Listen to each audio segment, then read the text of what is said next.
বিশম্বরপুর সীমান্তে সাইদুলকে গুলি বিএসএফ করেনি, কারা করলো জানা যায়নি। বিএসএফ ও বিজেপির পতাকা বৈঠকে নিজস্ব প্রতিবেদকের পাঠানো তথ্য ও ছবি নিয়ে আনিকা সুলতানার ডেস্ক রিপোর্ট।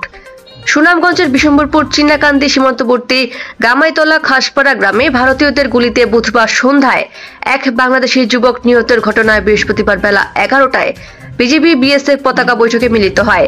তাহিরপুর সীমান্তের লাউড়ের গড় বর্ডার হাটে দুপক্ষের ঘণ্টাখানেক বৈঠক হয়।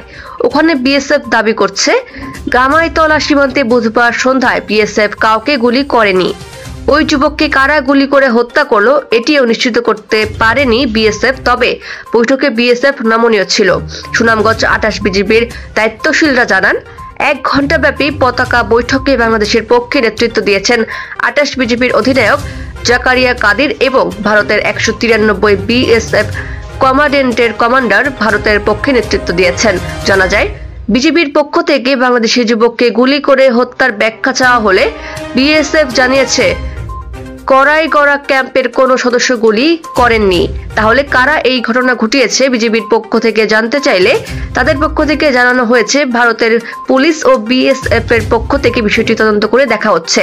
সুনামগঞ্জ 28 বিজিবির অধিনায়ক জাকারিয়া কাদের জানালেন, বৈঠকে বিএসএফ কে নমনীয় দেখা গেছে।